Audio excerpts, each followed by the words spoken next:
Bonsoir et bienvenue à vous en direct sur Public Sénat. Voici les titres du 22h ce soir. Lutter contre la radicalisation sur Internet, le gouvernement lance un clip vidéo pour tenter de dissuader les candidats au djihad. Une contre-propagande également destinée aux familles qui se trouvent souvent dépourvues dans ce genre de situation. Extrait du clip, analyse et réaction dans la chronique Net d'infos de Caroline Deschamps tout à l'heure. La bourse d'Athènes dévisse après les premières déclarations du nouveau gouvernement grec, renégociation de la dette et arrêt de la privatisation du Pirée. L'équipe d'Alexis Tsipras démarre son mandat au pas de course et les réactions, notamment en provenance d'Allemagne, n'ont pas tardé. On en parle avec le club d'éditorialistes du mercredi soir. Rarement, une élection locale n'aura autant focalisé l'attention. La législative partielle qui se déroulera dimanche prochain dans le Doubs est la première élection depuis les attentats. C'est donc un véritable test politique pour un exécutif dopé dans les sondages, une droite qui veut retrouver son rôle de premier opposant et un Front national qui souhaite confirmer sa dynamique. Analyse dans ce journal. Enfin, rien ne va plus entre l'État et les sociétés d'autoroutes depuis l'annonce par Matignon de suspendre la hausse des péages. La ministre de l'écologie, Ségolène Royal, appelle à la reprise du dialogue alors que les concessionnaires ont décidé de porter plainte contre l'État. Les détails dans le tour de l'info tout à l'heure. Voilà pour le programme de votre 22h. Merci d'être en notre compagnie. 2 jours après sa victoire, Alexis Tsipras tenait ce matin son premier conseil des ministres. Le chef du gouvernement grec a réaffirmé sa volonté de renégocier la dette du pays. Et autre annonce, l'arrêt de la privatisation du port du Pirée. Réaction immédiate de la bourse d'Athènes qui chute. Les détails avec Julie Hulin. Quelques jours après son triomphe, Alexis Tsipras n'a rien perdu de sa détermination, réaffirmant lors de son premier conseil des ministres la nécessité de changements radicaux. Nous ne devons pas oublier que notre peuple a souffert et souhaite qu'on lui montre du respect dans toutes nos actions. Nous devons être prêts à verser notre sang pour défendre leur dignité. Sa priorité, négocier un allègement de la dette. Sa volonté, ne plus poursuivre ce qu'il appelle une politique de soumission. Si l'affrontement avec l'Europe paraît inévitable, le nouveau ministre des Finances a choisi de porter cet après-midi un discours apaisant vis-à-vis des partenaires européens. Il n'y aura pas de duel entre notre gouvernement et l'UE, il n'y aura pas de menace. Ce n'est pas une question de savoir qui va céder le premier. La crise de 2010 n'a que des victimes et des perdants. Les seuls qui en profitent sont les intolérants et les racistes, ceux qui investissent dans la peur et la dissension. Seulement Bruxelles a déjà averti. La Grèce devra respecter ses engagements pour voir se débloquer les 7 derniers milliards d'euros prévus par le plan d'aide. Le ministre allemand de l'économie a lui appelé les Grecs à se montrer solidaires envers les Européens. 278 milliards d'euros, c'est ce que les États membres ont mis à la disposition de la Grèce. On ne peut pas dire que c'est le signe d'une faible solidarité. Je crois que les gens qui ont permis cela, ce sont les citoyens des autres États membres qui réclament en retour de leur solidarité le respect des engagements pris. En France, Michel Sapin a annoncé qu'il recevrait son homologue grec lundi prochain. Un rendez-vous en forme de test entre 2 pays qui cherchent à réorienter la politique économique européenne. L'épreuve de force se poursuit entre le gouvernement et les sociétés d'autoroutes depuis l'annonce par Matignon de suspendre la hausse des tarifs des péages. La ministre de l'écologie, Ségolène Royal, appelle à la reprise du dialogue alors que les concessionnaires ont décidé de porter plainte contre l'État. Quentin Calmet. La tension monte encore d'un cran dans la guerre des nerfs entre gouvernement et sociétés d'autoroutes.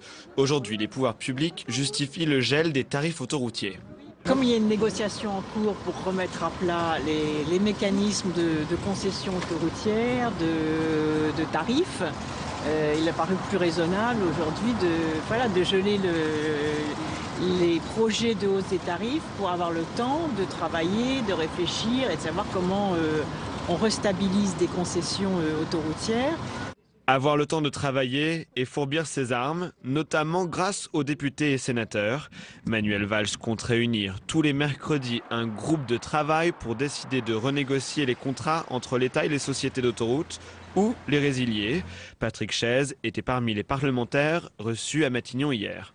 Il n'y a pas de réflexion arrêtée, il n'y a pas de position donc des figés aujourd'hui, en tout cas dans les échanges qu'on a pu avoir. Je pense très franchement que si on arrivait déjà à clarifier un certain nombre d'éléments de ces contrats de concession afin de pouvoir avoir une transparence sur les questions de tarification, sur les questions notamment de travaux supplémentaires, on aurait fait un grand pas.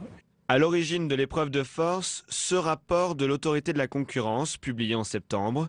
On y parle très clairement d'abus de la part des entreprises concessionnaires. En les privatisant en 2006, l'État a vendu une rente. Rente, le mot est lâché et les entreprises d'autoroutes le réfutent catégoriquement. Elles ont décidé d'attaquer la décision du gel des tarifs face au Conseil d'État et dénoncent, je cite, un débat politicien dont elles n'ont pas vocation à être les otages. Lutter contre la radicalisation sur Internet. Le gouvernement lance un clip vidéo pour tenter de dissuader les candidats au djihad. Et une contre-propagande également destinée bien sûr aux familles qui se trouvent souvent dépourvues dans ce genre de situation. Les détails avec lui, Sybille. C'est un petit manuel.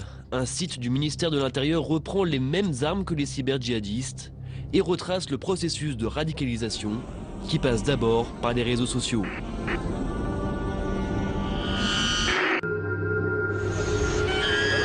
Objectif, dénaturer la propagande djihadiste. Une communication choc. Depuis les attentats, le gouvernement met les bouchées doubles pour lutter contre le cyberterrorisme. Une plateforme a été mise en place pour signaler des contenus illicites sur la toile. Entre 2013 et 2014, il y aurait eu 3 fois plus de discours djihadistes sur Internet. Nous signalons un certain nombre de comportements sur les réseaux sociaux. La réactivité de Facebook est adaptée à la législation américaine et n'est pas systématiquement adossée à la nôtre. Il y a des choses que nous considérons comme illicites et qui ressortent pour les Américains du premier amendement, par exemple, et qui modèrent finalement leur approche de notre demande. C'est bien une guerre sur la toile qui est engagée. Le Premier ministre parle de cyberpatrouille, dans la gendarmerie notamment, avec un renfort de 60 personnes pour lutter contre le terrorisme sur Internet. Une commission au Sénat cherche à voir comment accélérer le processus de signalisation. Dans le collimateur, les hébergeurs de sites somment d'agir plus promptement. Certains défendent la liberté d'expression. On va tenter de transformer les acteurs d'Internet, que ce soit Twitter, Facebook ou Google, en une espèce de police privée du cyber-djihad. Et on voit fuser les réactions de la part du Premier ministre et du Président de la République qui vont dans ce sens. En tout, 60 millions d'euros vont être spécifiquement consacrés à la prévention de la radicalisation. Selon Manuel Valls, 3000 personnes seraient à surveiller. Voilà, et nous reviendrons sur ce sujet dans la chronique nette d'infos de Caroline Deschamps. À suivre aussi dans quelques instants, c'est le club d'éditorialistes du mercredi 22h. Mais d'abord, dans l'actualité, tout ce qui vous a échappé en France et dans le monde, c'est le tour de l'info préparé par Agathe Pécastin. L'armée israélienne se déploie dangereusement à la frontière libanaise. Un missile anti-char a été tiré ce matin, tuant 2 soldats israéliens, mais aussi un des hommes de l'ONU. Une attaque revendiquée par le Hezbollah. Le 18 janvier dernier, un raid attribué à Israël avait causé la mort de membres haut placés du mouvement chiite libanais. Aujourd'hui, le Premier ministre israélien Benjamin Netanyahou se prépare à une éventuelle riposte. À la demande de la France, le Conseil de sécurité des Nations Unies s'est réuni ce soir en urgence. Après d'importants blocages dans la matinée, les routiers font machine arrière. Le principal syndicat décide de suspendre le mouvement le temps de la négociation avec le patronat. Une rencontre de la dernière chance aura lieu demain matin sous la direction du gouvernement. Les chauffeurs réclament toujours une revalorisation de leur salaire de 5%. Plus de camions dans la capitale. C'est l'annonce faite par Anne Hidalgo. La maire de Paris interdira l'accès aux cars et aux poids lourds les plus polluants dès le 1er juillet. Objectif, établir une véritable zone à basse émission. Une décision incohérente pour la Fédération nationale des transports. Quand M. Macron incite à la libéralisation de l'autocar et à la création de ces lignes pour ouvrir la mobilité à chacun d'entre nous, eh bien, dans la capitale nationale, on va restreindre la circulation de l'autocar. Hasard du calendrier, l'Agence de l'environnement et de la maîtrise de l'énergie a rendu aujourd'hui son rapport sur les zones à circulation restreinte en Europe. La France en est encore dépourvue. 30 000 € d'amende pour propos antisémites. C'est la peine requise par le procureur à l'encontre de Dieudonné.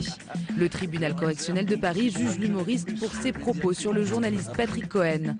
Des propos prononcés lors de l'un de ses spectacles en décembre 2013. La polémique avait déclenché les mesures d'interdiction de sa représentation.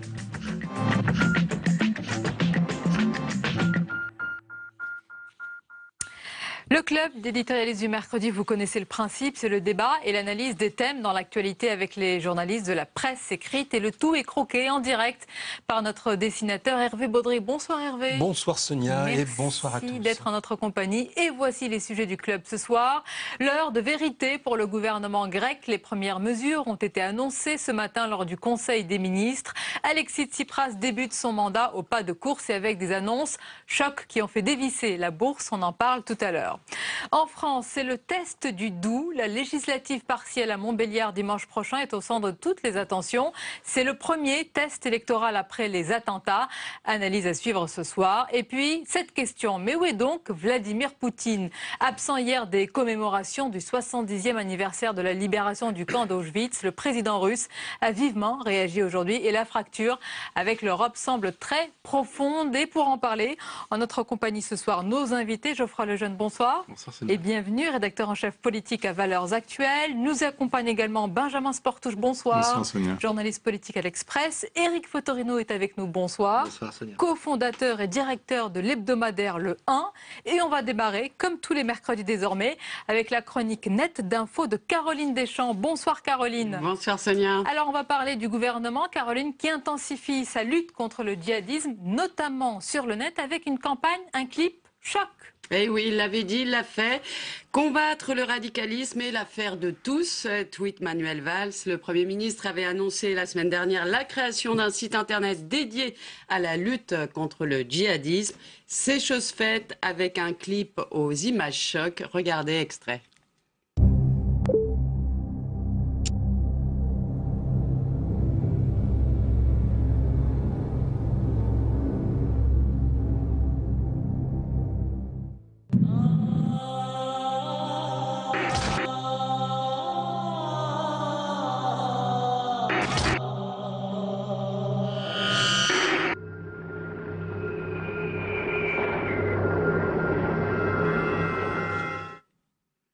Alors un clip, vous le voyez, qui reprend des images, la musique et les codes des vidéos utilisées par l'État islamique. Au choc des images s'ajoute le poids des mots, le tutoiement est de rigueur. Il te dit sacrifie-toi à nos côtés, tu défendras une juste cause. En réalité, tu découvriras l'enfer sur terre et mourras seul, loin de chez toi. On l'aura compris, la vidéo s'adresse principalement aux jeunes qui pourraient être happés par la propagande djihadiste sur le web et a pour but, de déconstruire les discours des islamistes radicaux.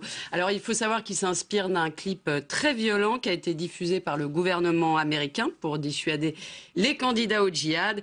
Un clip qui, contrairement à la vidéo française, montre très clairement, sans floutage, c'est pour ça que je ne vous le montre pas, des exécutions de masse et de nombreuses décapitations.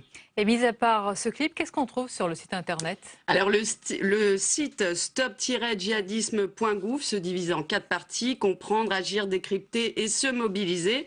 Avec des vidéos d'experts, il décortique de façon plutôt pédagogique la propagande qui s'apparente, nous dit le site, à des dérives sectaires. Les mécanismes d'embrigadement sont listés avec les premiers signes qui peuvent alerter, comme le rejet de la famille, les changements alimentaires ou l'absentéisme scolaire.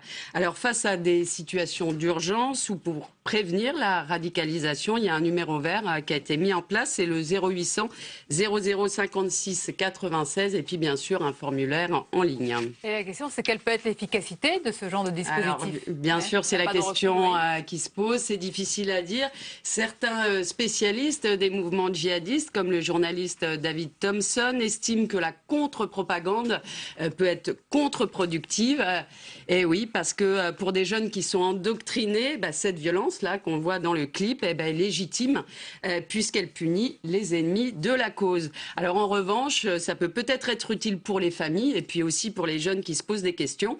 D'ailleurs, le hashtag Stop Djihadisme a été en tête toute la journée des tendances France de Twitter et plutôt bien accueilli. Le clip a déjà plus de 320 000 vues au moment où je vous parle. C'est quand même un très bon score pour un clip gouvernemental. Alors à défaut d'être efficace, en tous les cas, il suscite le débat. Voilà, exactement. Merci Caroline. Quelle est votre réaction, messieurs Geoffroy Lejeune? C'est assez inédit en France. C'est pas trop dans notre culture. Comme l'a dit Caroline, ça se fait souvent aux États-Unis. Contre-propagande. Je vais vous dire, je suis assez d'accord avec le journaliste qui est spécialiste de tout ça. Je pense que les gens qui sont tentés par le djihad aujourd'hui sont pas tentés par des arguments rationnels. Donc ils sont tentés par, comme vous disiez, la défense d'une cause qu'ils estiment légitime, etc. La propagande qui leur est faite, c'est les ennemis de l'islam partout dans le monde sont des sont des terroristes comme les autres. Et donc je pense que ces gens-là s'engagent là-dedans. Ils ont acquis le fait qu'ils allaient plus voir leurs parents, qu'ils allaient pas fonder de famille et qu'ils allaient mourir pour la cause. Moi, j'étais frappé par une phrase de Mohamed Merah qui a dit aux policiers qui allaient le tuer vous aimez la vie, j'aime la mort. Je pense qu'ils sont dans cette logique-là et que donc une vidéo comme celle-là, même si elle fait du bien à beaucoup de monde, n'aura pas un effet ne sera pas très efficace. Peut-être sur ceux qui sont, j'allais dire, à ce niveau-là du processus de radicalisation, peut-être pour d'autres, Éric Fotorino, ça peut avoir un impact. C'est-à-dire que ce qu'on peut noter, c'est que le gouvernement, à travers ce clip, parle le même langage, avec les mêmes moyens, les tweets, le net, que ceux qui vont chercher aussi d'autres sensations pour le djihad. Et vous voyez, ce que je vois là me fait penser à quelque chose qui va vous surprendre, mais à l'industrie pétrolière quand un puits est en feu. Quand un puits de pétrole est en feu, qu'est-ce qu'on fait? On le dynamite, c'est-à-dire qu'on guérit le feu par le feu. On éteint le puits de pétrole en feu par les flammes. Et là, je me dis peut-être qu'en instillant, alors je ne sais pas si c'est le bon message, je ne sais pas, en ripostant de cette manière-là, on peut aussi toucher dans le cerveau reptilien ou autre du candidat au djihadisme quelque chose qui va créer un déclic. À l'autre sens. Oui, c'est votre avis, Benjamin Sporty? Oui, moi je pense que c'est assez salutaire. Je ne partage pas ce que dit Geoffroy sur cette question-là. Je pense que pour une fois, en effet, il y a une communication gouvernementale qui s'adresse directement à ceux qui sont visés, mais pas seulement aussi. Je pense que c'est aussi aux parents, c'est aussi à tout cet environnement familial qui peut être concerné et qui peut avoir des inquiétudes. Et en voyant cela, ils peuvent se poser des questions. Donc oui, il faut parfois utiliser les outils que nos ennemis, que ces adversaires-là utilisent pour les ramener à une cause juste, celle de la lutte contre le djihadisme. Donc moi je pense en effet que ça peut être plutôt profitable à cette cause-là et ça a été fait rapidement. Enfin, je tiens à le dire, ça fait à peine 3 semaines qu'il y a eu les attentats et on a une réaction gouvernementale et en termes de communication qui pourrait être efficace. Ça fait partie de toutes les mesures annoncées, Caroline. Ils avaient préparé le site bien avant, mais évidemment ils ont accéléré la réalisation en fait. Voilà, donc vous nous dites qu'il a été très partagé et très vu et plutôt bien accueilli en tous les cas. Oui, il n'y a pas eu de notes discordantes pour le moment. On va peut-être finir sur ce sujet avec une première caricature. Moi j'ai pas vu le site. Le clip pas encore. Le clip, mais dans le langage jeune, il y a quelquefois des fautes d'orthographe, donc j'espère qu'ils vont faire pareil dans le site pour qu'il y ait la même véracité. Voilà, allez, on va poursuivre notre club avec à présent un tout autre sujet, la Grèce et les déclarations du Premier ministre Tsipras qui a affiché aujourd'hui sa volonté de redonner aux Grecs leur dignité. Je donnerai mon sang pour sauver la Grèce, a-t-il dit. On l'écoute. Nous ne devons pas oublier que notre peuple a souffert et souhaite qu'on lui montre du respect dans toutes nos actions. Nous devons être prêts à verser notre sang pour défendre leur dignité. Voilà pour ces déclarations. Et en compagnie de Geoffroy Lejeune, Benjamin Sportouche, Éric Fotorino et d'Hervé Baudry, on accueille notre chroniqueur Jean-Louis Gombault. Bonsoir Jean-Louis. Bonsoir Sonia. Alors ce sont les premières heures de vérité pour le nouveau gouvernement grec. Sans surprise, Alexis Tsipras, Jean-Louis, a rappelé sa volonté de renégocier la dette du pays. Moins attendu, il stoppe la privatisation du port du Pirée. Au final, la bourse chute, les indices des banques grecques dévissent. Est-ce qu'on peut dire que c'est une entrée en matière fracassante? Dimanche, la fête. Et puis mardi, la gueule de bois, ça dure peu de temps en réalité. Et c'est vrai que là, immédiatement, c'est surprenant, c'est qu'on rentre dans le dur tout de suite, quoi. M. Juncker aujourd'hui a dit, mais pas question de renégocier cette dette. Madame Merkel, dès hier soir, avait signifié à peu près la même chose. La Banque Centrale Européenne a dit exactement la même chose, par l'intermédiaire de M. Curé, en disant, bon, bah, écoutez, c'est pas possible qu'on rééchelonne une dette, ce qui n'est pas tout à fait vrai. Donc, effectivement, on va visiblement tout de suite à l'affrontement. On va tout de suite à l'affrontement. Et c'est vrai que dans cette affaire, les Grecs ont peu d'arguments.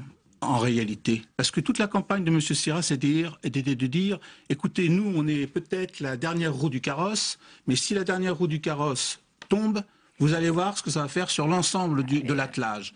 Or, ça ne va pas se passer comme ça. Ça ne va pas se passer comme ça. Et aujourd'hui, il a mis les pieds dans le plat sur la question russe. Puisqu'il a dit, attention, quelque chose, c'est que ça qu'il voulait dire, si vous continuez à m'enquiquiner, moi, je ne voterai pas la reconduction des sanctions vis-à-vis de la Russie. Non, mais c'est un argument également. Il essaie de donner des arguments de ce genre. Je pense qu'il est en réalité, comme tout endetté, il est en situation de très grande faiblesse et de très grande fragilité. Et c'est parce que nous le savons que nous devons réfléchir à la chose suivante. Faut-il humilier les Grecs ? Parce que, en fait, c'est ça. Parce qu'au bout du bout, il y aura une renégociation de la dette, mais très, très légère. Parce que la Banque Centrale Européenne n'a pas le droit de renégocier, le FMI n'a pas le droit de renégocier dans ses statuts. Alors, pourquoi aller tout de suite à l'affrontement, quitte à humilier ces gens? Et c'est ça le problème justement, l'Allemagne a répondu, Eric Fotorino, après ces annonces décoiffantes. C'était une pique de Sigmar Gabriel, le ministre de l'économie, qui a rappelé aux Grecs la solidarité des Européens dans les moments difficiles. Et il a demandé en retour une certaine justesse. Il a dit qu'il faut que les Grecs soient justes avec l'Europe. Oui, en fait, c'est une longue histoire. Parce que quand Jean-Louis dit il ne faut pas les humilier tout de suite, mais ils ont déjà été humiliés. L'humiliation, justement, depuis 2010, ils sont dans l'humiliation. Je parlais aujourd'hui avec un écrivain que j'aime beaucoup qui s'appelle Vassilis Alexakis, qui était à Athènes, et il me disait, est-ce que tu sais l'origine du mot Syriza? Je dis, non, je ne connais pas le grec comme toi. Et Syriza, ça veut dire ou bien couper les cheveux à la racine, ou bien couper l'arbre à la racine. Donc ça veut dire que Syriza, ils veulent vraiment apporter un grand changement, mais un grand changement dans ce qu'il y avait jusque-là, c'est-à-dire cette troïka. À Athènes, ils les appellent les ombres, parce qu'ils n'ont jamais vu leur visage, ou très peu. C'est des séquences de 15 secondes qui remettent en boucle pour qu'on aperçoive à peu près qui ils sont. Donc l'humiliation a eu lieu. Maintenant, vis-à-vis de l'Europe, je pense qu'il faut faire attention. Certes, les bourses grecques ont dévissé, mais justement, il n'y a pas eu une réaction des marchés financiers si forte que ça. Donc je pense que bien sûr, ils ne pourront pas faire ce qu'ils ont dit. Bien sûr que le choc du réel va être qu'ils ne vont pas pouvoir, sur la dette, faire ce qu'ils voulaient, c'est-à-dire relancer la dépense pour les retraites, etc. Ils ne pourront pas faire ça. Je ne vois pas comment ils pourraient le faire. Mais je pense, et Jean-Louis, je ne sais pas ce que vous en pensez, mais tout le monde va mettre ses peintures de guerre, mais à l'arrivée, je pense malgré tout qu'il y aura un morceau de rééchelonnement. Le Club de Paris a fait ça pendant 5 ans. Tout le monde s'est rééchelonné. Alors, bien sûr, le FMI dit on ne peut pas, la BCE dit on peut pour le moment, mais je ne pense pas qu'on va être dans un état de blocage aussi dramatique. Je fais un petit détour par la caricature d'Hervé Baudry. Oui, c'est certainement quelqu'un qui observe la Grèce de très haut, très haut. C'est qui ça? Voilà, Démis, notre fameux Démis. Donc lui, vous voulez lui adresser un hommage en chanson? Oh non, je ne vais pas tenter maintenant. Vous voulez avoir moins de téléspectateurs. Benjamin Sport, toujours ce que dit Eric Fotorino. C'est vrai, tout le monde met les peintures de guerre et à la fin, on va trouver quand même des compromis, un accord. C'est l'intérêt de tout le monde. Oui, bien sûr. Tout le monde est en train de montrer ses muscles et c'est normal. Mais en même temps, l'Europe ne peut pas faire comme s'il ne s'était rien passé. Et Angela Merkel non plus ne peut pas faire comme si rien ne s'était passé. Il y a aujourd'hui une extrême gauche qui est au pouvoir. Il y a encore quelques années, c'était pas envisageable. Angela Merkel pensait que ses partenaires habituels seraient reconduits et ce n'est pas le cas. Donc bien sûr qu'il faut prendre en considération cela pour ne pas humilier une nouvelle fois les Grecs. Et Tsipras, qu'est-ce qu'il fait aussi? Il va s'associer aussi aux nationalistes. Donc il y a cette prise en compte réelle du nationalisme grec. Et Angela Merkel sera sensible comme François Hollande, qui a tout de suite invité son homologue, ou quasiment son homologue grec, à venir le voir. Donc il va y avoir un changement sur ce front. Alors ça ne va pas se faire brutalement. Il ne va pas y avoir une augmentation du SMIC, du salaire minimum, de 200 € comme il l'a promis. Donc il va y avoir des déceptions. Mais il ne faut pas non plus qu'il y ait des déceptions trop fortes en Grèce, parce que sinon ça va se retourner contre ce pouvoir-ci qui vient d'être élu et on ne sait pas ce qu'il y a derrière. Je veux dire, Obdoré est toujours là. On a une extrême droite qui est là. Les attentes sont grandes. Attention au risque de désillusion. Bien sûr, en effet, ça c'est important. Une extrême gauche l'a emporté aujourd'hui. L'extrême droite peut aussi, à un moment donné, être une réponse à la C'est très Grèce. important, Geoffroy Lejeune, parce que la responsabilité est lourde sur ses épaules. J'allais dire, vous dites que Tsipras s'est associé aux nationalistes.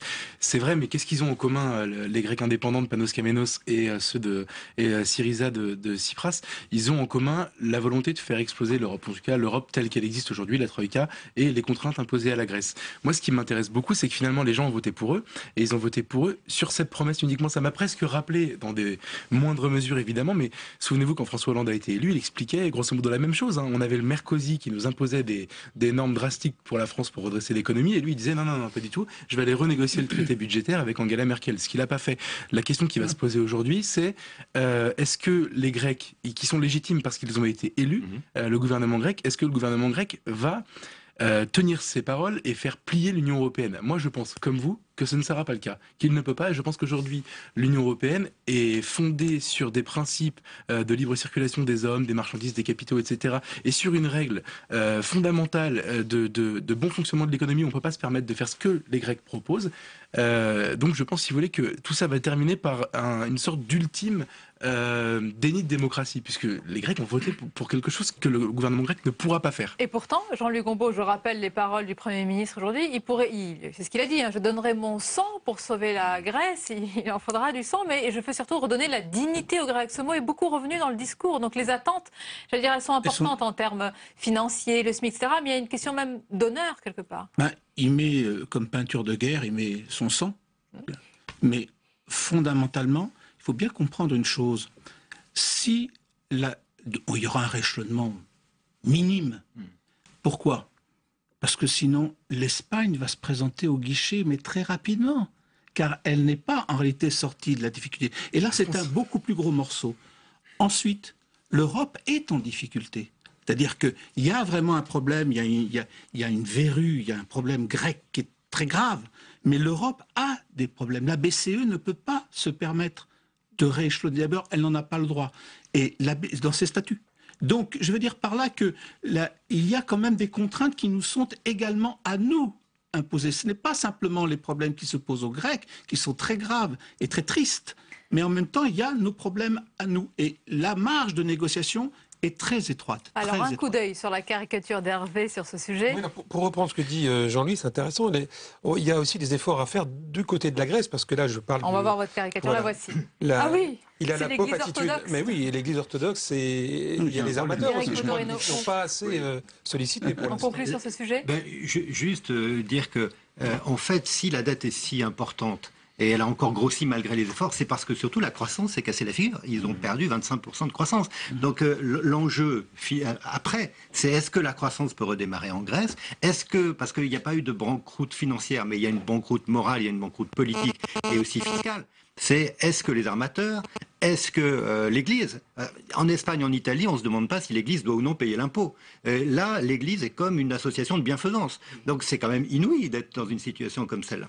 Alors, autre question, c'est la politique étrangère de M. Alexis Tsipras. Et je crois que là, Jean-Louis, vous en avez parlé tout à l'heure, les Européens qui soutiennent Tsipras ne connaissent peut-être pas, en fait, toute sa vision européenne, et notamment les liens avec la Russie, puisqu'il y a quelques semaines en arrière, on va le rappeler, c'est passé un peu inaperçu. C'est important de s'y arrêter. Alexis Tsipras est allé en Russie.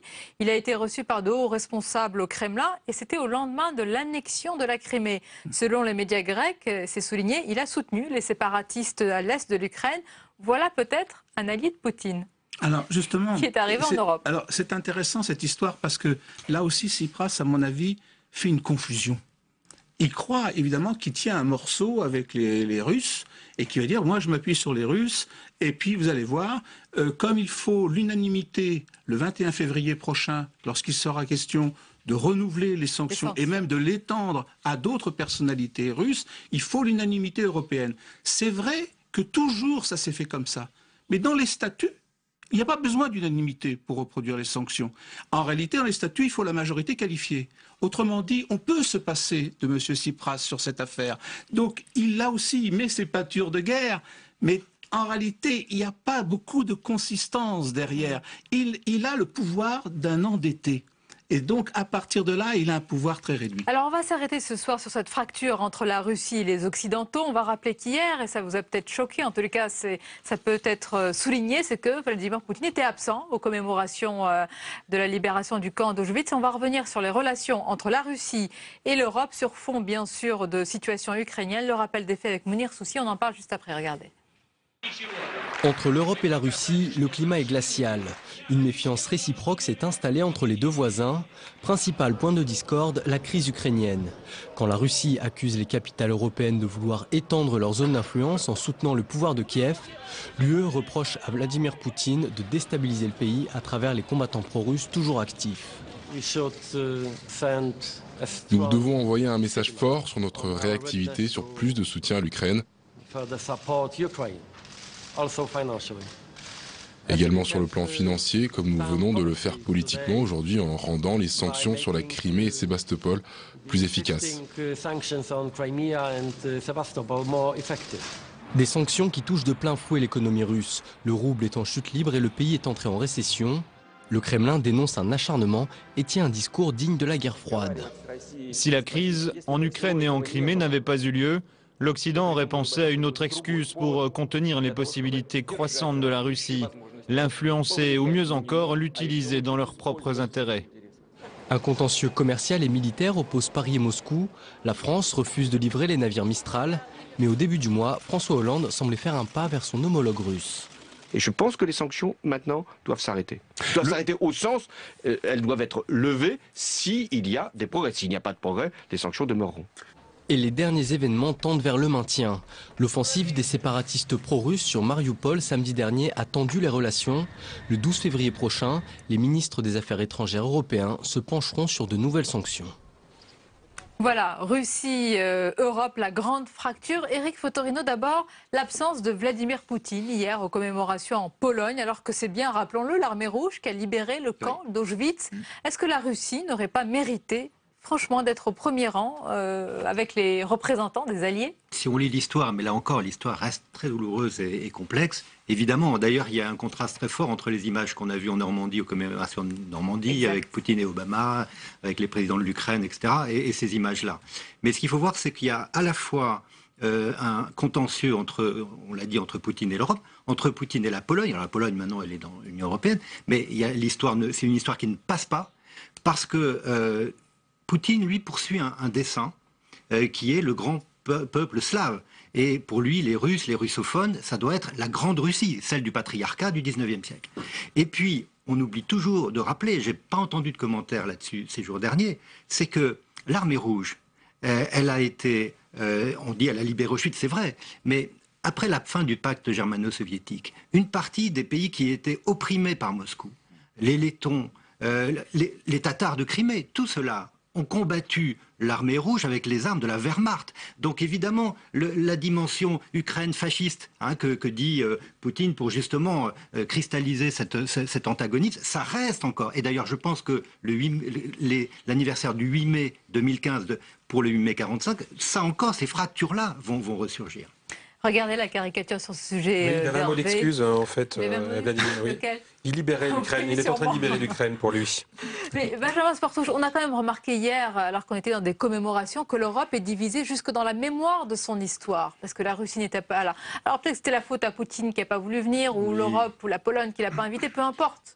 Vous savez ce qui s'est passé quand même, il faut le dire, c'est que ces commémorations devaient se faire d'abord avec les survivants. Il y avait 300 invités qui étaient les survivants de ces camps. Il ne devait pas y avoir d'invitation officielle des personnalités. Celles-ci se sont invitées. Je crois qu'il y a de là. Oui, et il y a, je pense, chez Vladimir Poutine aujourd'hui, on l'a vu dans ses propos belliqueux, une volonté de trouver aujourd'hui n'importe quel moyen pour être dans une opposition avec l'Europe. Il est actuellement dans une guerre froide. On est face à quelqu'un qui veut vraiment rester sur ses positions, qui ne veut rien lâcher sur l'Ukraine, et la Crimée, il l'a annexée. On est avec quelqu'un qui a une attitude guerrière. Et sur l'autre front, j'allais dire, est-ce que l'attitude est souple, vous pensez ? En même temps, les Européens, qu'est-ce qu'on peut faire ? Est-ce qu'on va laisser la Russie dans cet état d'expansionnisme en se croisant les bras ? Moi, je pense qu'il y a quand même une responsabilité de l'Europe à faire respecter aussi le droit des peuples à vivre dans leur nation.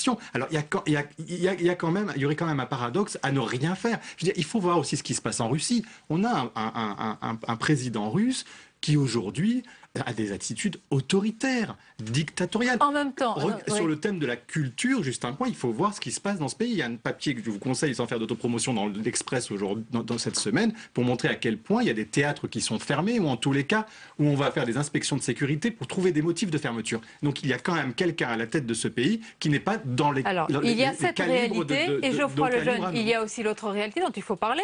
Il y a la popularité de Vladimir Poutine dans son pays, qui est exceptionnelle, et la question c'est, peut-on longtemps se passer d'un allié comme lui, notamment dans la lutte contre le terrorisme, par exemple? C'est marrant parce que c'est exactement ce que je voulais dire. En fait, je pense que ils font pas le même métier, les dirigeants européens et Vladimir Poutine. Lui, il fait de la politique et eux, ils font de la morale et de la communication. Et c'est un peu ce qu'on est en train de vivre en ce moment.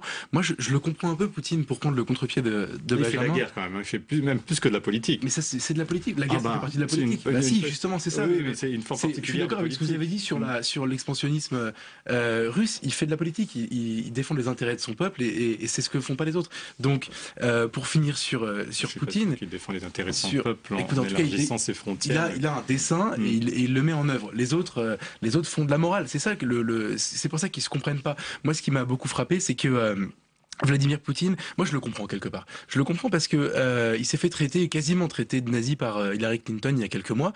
Et aujourd'hui, lui sont reprochés ce que vous dites sur les théâtres, sur la culture, lui est reproché son autoritarisme. Quelque part, cette figure de Poutine qui est un peu fascinante, la figure du mâle blanc dominateur, c'est ça que les gens n'aiment pas chez lui, en tout cas chez nous. C'est ça que nous, l'Occident, on n'aime pas chez Vladimir Poutine. On n'aime pas son côté misogyne, on n'aime pas tout ça. Tous ces défauts qui font qu'aujourd'hui, absolument, mais aujourd'hui, c'est devenu le pestiféré de l'Europe. Moi, je comprends Vladimir Poutine d'être dans cette attitude. Il défend ses intérêts et il est pour la souveraineté des États, surtout la sienne, enfin surtout le sien. Donc, je comprends. Alors, j'ai une question générale pour vous tous. Oui, Jean-Louis et Eric Fotorino. Est-ce qu'il y a en France et en Europe, et ça rejoint ce que vous dites, Geoffroy Lejeune, une certaine incompréhension de ce qu'est la Russie, son âme, sa culture, tout ce qu'elle représente? Je pense que oui. Et il y a une tradition anti-russe aussi qui est... Je ne dis pas que ça épargne pas du tout les actions de M. Poutine actuellement, mais il y a une tradition anti-russe en Occident, notamment, et notamment aussi en France, pour des raisons historiques assez complexes. Et ce qui est frappant, quand même, quelque part, il y a des réactions comme la vôtre qui disent, bon, quelque part, je comprends M. Poutine. Ce qui est extraordinaire, quand même, dans cette affaire, c'est que tout, en Russie, tout baisse, sauf la popularité de M. Poutine. C'est extraordinaire. J'ai regardé par rapport à il y a un an, il a perdu 3 points. Il est à 75% de popularité. C'est absolument extraordinaire, alors qu'il est dans une situation économique inextricable. C'est terrible. Il y a un an, quand on commençait à peu près en mars, commençaient les affaires de Crimée, le pétrole était à $100. Il a 50. Enfin, il est dans une situation... Sur la popularité, on a une opposition qui est quand même complètement muselée en Russie, si vous voulez, aujourd'hui. Donc, pour entendre un autre son de cloche que Vladimir Poutine, il faut se lever tôt le matin. Sans avoir une défense des valeurs que la France défend, c'est très compliqué aujourd'hui qu'une autre voix se fasse entendre en Russie. Donc, cette popularité, elle ne s'explique pas uniquement par ça, mais elle s'explique aussi par un défaut d'opposition réelle et démocratique. Eric Fotorino, je vous laisse parler. On regarde juste, on fait un petit détour par le dessin de quelqu'un qui a 60 ans aujourd'hui, qui dit « Je comprends Poutine, il veut toujours passer devant ». Oui, il est 60 ans, Nicolas Sarkozy, exactement. Eric Petite Fotorino. parenthèse, on parlait de misogynie tout à l'heure, ça va bien avec le nouveau gouvernement grec où j'ai pas eu de femme. Je ferme la parenthèse. Mais non, sur l'incompréhension vis-à-vis de Poutine, je crois que ce qu'on oublie souvent, nous, Européens et Français, c'est qu'après Yeltsin, c'était vraiment... il n'y avait plus d'État, il n'y avait plus de pension, il n'y avait plus de salaire payé, enfin c'était vrai. Et plus de whisky non plus. Et il n'y avait plus rien. Et donc il a rétabli une certaine fierté russe, mais l'idée d'une nation qui est d'un État de droit, même si après... Et les manifs qu'il y a eu en 2011-2012, quand il a été réélu en bourrant un peu les urnes pour ne pas faire 5... Il aurait été élu, mais il a fait 60 et quelques au lieu du 50 qu'il aurait pu faire. C'était des manifs, j'allais dire, de mai 68. C'était pas des manifs, c'était des intellectuels, c'était des étudiants, etc. Donc effectivement, nous, on a une vision un peu droit de l'homiste, que mon voisin a très bien souligné. Et en même temps, pour le peuple russe, on est payé, on mange, et il y a une fierté qui, effectivement, se reconstruit à travers quelque chose qui est un peu l'Empire, malgré tout. Alors, je voulais qu'on aborde le test du doux. On aura l'occasion de le faire parce qu'on a beaucoup parlé de la Russie. En tous les cas, c'est un test politique important. On aura l'occasion de le faire à l'occasion d'un autre club. On va terminer ce débat par la revue de presse de vos hebdos et on va les commenter. On a un peu plus de temps pour les commenter. Comme d'habitude, on va commencer avec la une du Point. La voici, la une du Point. Je la cherche, la voilà. Et sa une, justement, sur les Chirac. Révélation sur un destin français. À 82 ans, l'ancien président est plus que jamais populaire, la voici. Son histoire et sa famille fascinent. Enquête dans votre magazine Benjamin Sportouche. Alors je vous fais réagir sur le Point. On a encore à apprendre des choses sur le couple, les Chirac. Apparemment, dans le livre de ma consoeur du Monde, Béatrice Duré, on apprend beaucoup de choses sur ce couple-là, et en particulier sur Bernadette Chirac. Oui, c'est un personnage qui fascine. Vous savez, en France, on est souvent fasciné par les retraités, ou en tous les cas, ceux qui sont plus sur le devant de la scène. On veut connaître les coulisses. Et il y a beaucoup de choses qu'on n'a pas su entre 2005 et 2007, après l'accident de santé sérieux qu'avait eu Jacques Chirac. Et ça fait partie aussi, vous savez, de ce manque de transparence qu'il peut y avoir sur la santé des présidents. Je pense qu'en effet, on doit savoir si nos présidents, à un moment donné, sont toujours aptes pour accomplir leurs fonctions quand ils ont eu un incident majeur de ce type. Alors, je vous fais Attendez, juste, je vois une caricature d'Hervé Baudry passer au moment où j'allais passer. On apprend ça peut-être dans le magazine. Hein. On va la voir. Est-ce qu'il a arrêté la corona? Je crois qu'il en prend beaucoup moins. Bernadette lui en donne beaucoup moins. On va regarder la une de l'Obs à présent. Regardez cette une qui est consacrée aux banlieues. Une enquête intitulée La Cassure. Alors que Manuel Valls a parlé d'apartheid, l'Hebdo vous propose une enquête, notamment dans la ville de Seine-Saint-Denis. 10 ans après les émeutes, elle a été en partie rénovée, mais elle souffre toujours de son enclavement. Geoffroy Lejeune, ce mot d'apartheid, on en a beaucoup parlé, ça fait beaucoup couler d'encre. Est-ce que ce mot, l'utilisation de ce mot vous a choqué? Est-ce que vous pensez comme certains que c'est une insulte pour la République? Comme Sarkozy voulait dire, non, moi ça m'a pas choqué. Et honnêtement, je suis pas du genre à me choquer. Je trouve ça intéressant quand il y a des prises de position un peu tranchées. Sur la forme, c'était amusant de voir Sarkozy reprocher à Valls d'avoir été trop clivant. On en parlait tout à l'heure avec Benjamin avant d'arriver sur le plateau. Il lui reproche parce qu'il est jaloux en fait que Manuel Valls soit devenu le Sarkozy qu'il a été. Maintenant, sur le fond, je suis pas d'accord avec l'utilisation, l'analyse de Manuel Valls du mot apartheid, mais très honnêtement, moi depuis 3 semaines, moi je lui reconnais à Manuel Valls une grande qualité dans ce débat public, c'est de dire des choses qui heurtent et qui font avancer le débat. Au moins, on se pose la question. Même avec des formules fracassantes. Exactement. Alors l'Express, regardez, qui revient sur les commémorations de la libération du camp d'Auschwitz avec un dossier spécial de 20 pages à découvrir. Paris Match. Avec Kate, la populaire, à l'incarne, peut-on lire l'espoir de la monarchie. À lire aussi, vous le voyez en dessous, l'adieu à Demis Roussos, le chanteur aux 60 millions d'albums. Hervé, vous ne voulez toujours pas chanter, je n'insiste pas. J'ai un petit dessin, vite, voilà. Ah, on l'attend, allez-y. Quelqu'un qui donc a fustigé tout sa poêle, il déclare la chose suivante, je l'aimais bien, lui. On se souvient du tout ça. Voilà. Alors le 1, c'est l'hebdomadaire de très grande qualité de notre ami Eric Potorino. Et cette question essentielle, que dire à nos enfants? Priorité à l'éducation et au sauvetage des élèves en rupture républicaine, vraiment à lire le 1, en plus qui est très apprécié des lecteurs. Qui approche de son équilibre, donc je remercie tous ces lecteurs qui sont là chaque semaine, tous les mercredis, et maintenant on peut nous lire sur un site qu'on a relancé, parce qu'on a eu un site au lancement bien sûr, mais là on lui a donné une version 2 très sophistiquée. Et j'ai gardé la une de Valeurs Actuelles pour la fin, vous allez comprendre, regardez cette une pour pouvoir la commenter. La photo de la ministre de la Justice, Christiane Taubira, et ce titre, coupable. Geoffroy Lejeune, on se tourne vers vous et on vous dit encore, vous choisissez encore, c'est une cible pour vous, Christiane Taubira. Oui, on a fait, je crois, non, on a fait qu'une seule couverture depuis le début du quinquennat sur elle, mais oui, mais on s'en souvient à chaque fois. C'est une cible récurrente. Je vais vous dire pourquoi. Parce qu'en fait, on instruit le procès de la ministre de la Justice. C'est un député UMP que j'ai entendu cet après-midi qui a bien résumé dans les questions à l'Assemblée, qui a bien résumé le problème. Aujourd'hui, Manuel Valls, comme je le disais à l'instant, pose les questions sur la table et apporte certaines réponses. Et Christiane Taubira, c'est devenu un poncif que de le dire, mène une politique qui est en contradiction totale avec le discours du Premier ministre. Donc nous, on instruit son procès en expliquant pourquoi cette politique pénale est une folie pour la France. Et puis accessoirement, elle est passée elle est un peu passée sous les radars depuis les attentats. Voilà, c'est votre avis assumé. En tous les cas, c'est à lire dans les Valeurs Actuelles. Merci beaucoup, messieurs, d'avoir été les invités du club. Merci Hervé Baudry. Bonsoir Sonia. À mercredi prochain. À la semaine prochaine. Avec plaisir. Merci de votre fidélité. À demain, bien sûr. Belle et douce nuit à vous.